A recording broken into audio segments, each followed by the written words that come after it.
Hey everyone, my name is Logan Rando and I'm an indie filmmaker, and today we are unboxing the Geekoto 58-inch travel tripod.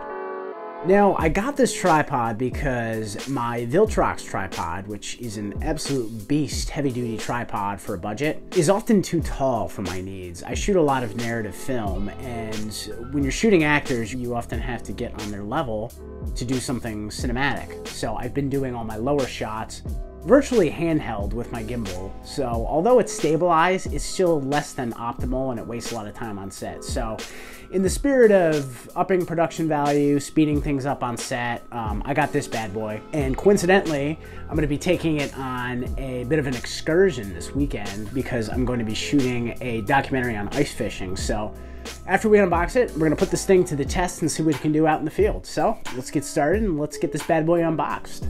So here it is. Now, I'll have to admit, prior to unboxing the Geekoto AT24, I was apprehensive. When it comes to film gear, you're often taking a pretty huge risk by skimping out and opting for the budget choice. However, I decided to trust the positive reviews I was seeing and figured that if it didn't meet my needs, I could always return it. First out of the box is the travel bag. The zipper feels nice, nothing that feels like it could break easily. The material of the bag is a light plasticky feeling synthetic that looks like it may repel water, but not necessarily be fully waterproof. Full disclosure, I haven't tested it against water, but upon examination, I wouldn't trust it.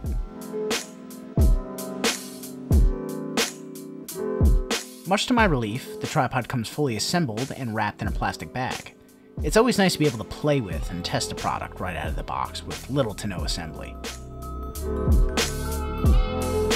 The only other contents included are the instruction manual, a promotional flyer,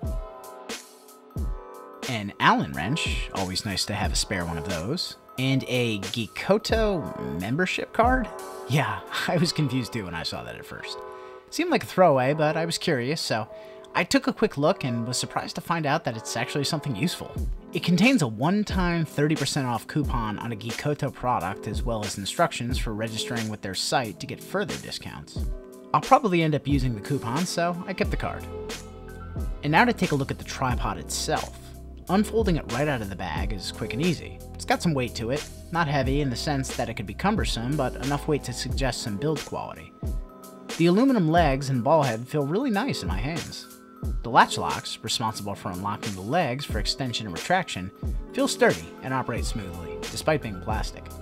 Some of the other components, like the mounting platform on the ball head and some of the adjustment knobs, are plastic as well. However, they all have relatively smooth action for the price point and appear to be well cut.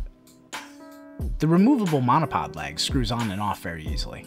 Not something I'll likely use very often, but it's nice to know the option for a removable monopod is there should I need it. The only latches that feel a bit stiff are the metal orange latches at the top of the leg, responsible for adjusting the angles of the leg from the shaft. It took me a little playing around to realize that in order to adjust the angle of a leg, it's easiest to first push the leg in a bit, and then push on the angle latch with your thumb to adjust.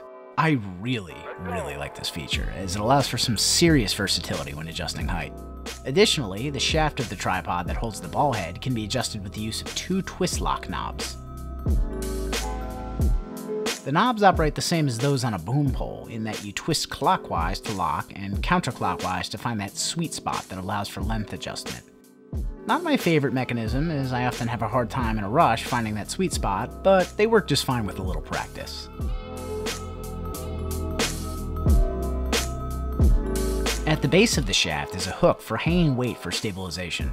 I'm super happy to see this hook because at an ultralight 2.8 pounds, this tripod could very easily be knocked over out in the field. More on that later when I take this ice fishing on upstate New York's Lake George. The ball head, despite being a combination of aluminum and plastic, actually feels quite nice and seems to have a relatively smooth movement for the price. With 360 degrees of panning, a knob that loosens the ball head for rotation in the X, Y, and Z axes, your options for angling your camera are very extensive. Further, the tripod legs can be reversed 180 degrees for inverted shooting. This, to me, is really cool. You can get about as low as you'll possibly want with the Geekoto. This is a nice feature for macro shots of ground level subjects like flora and insects.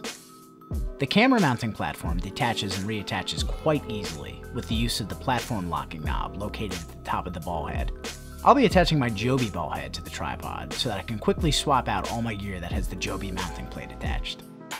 Okay, so first impressions are looking pretty good. The build quality is decent with the aluminum. The action on the legs is really nice. It's super lightweight. I can assemble it and take it apart really quickly, and it gets pretty compact when it's all together. So it's only one thing to do, and that's put this thing to the test in the field. So tomorrow I am going to do an interior shoot, and then this weekend I'm going to take this thing out on a frozen lake upstate New York's Lake George, and I'm going to shoot a documentary about ice fishing. So we'll have some great data to see what this thing can actually do, and after that I'll give you my impressions and a preliminary review. So let's go. The Geekoto almost immediately proved its worth during the interior film shoot. Shots like this, where I'm getting on the level of a very low coffee table to focus on a bottle of wine, were previously impossible unless done handheld with my gimbal. Having such a versatile tripod allowed me to get all the shots I needed for the evening scene within the allotted time. This is absolutely huge for me, as time is the most valuable resource on set. I did unfortunately find that without stabilizing the tripod with weight, some camera adjustments like manually focusing the lens to achieve a rack focus, like I'm doing right here, causes the tripod to shake. Nothing some weight and post-production stabilization can't fix though. And now for the Lake George shoot. Boy was it cold, and boy was it windy. This was essentially the gauntlet of all tests for the Geekoto. After setting up, I immediately noticed that the tripod was being displaced by the wind. I decided to weigh it down with a few small backpacks. This worked quite well and seemed to solve the problem. You can see in this shot just how windy it was by the snowflakes that are blowing almost completely sideways. Still, the camera remains quite steady on the tripod. Being able to quickly adjust the height on the fly allowed me to get shots like this without missing a beat. I even gave a pan a try with the ball head. It's not too bad in a jiffy, but could likely use some post-production stabilization. There you have it, guys. My review of the Geekoto AT24 Travel Tripod. Overall, I definitely recommend this tripod. It's a great solution when you need something lightweight that doesn't take up too much space in your camera bag.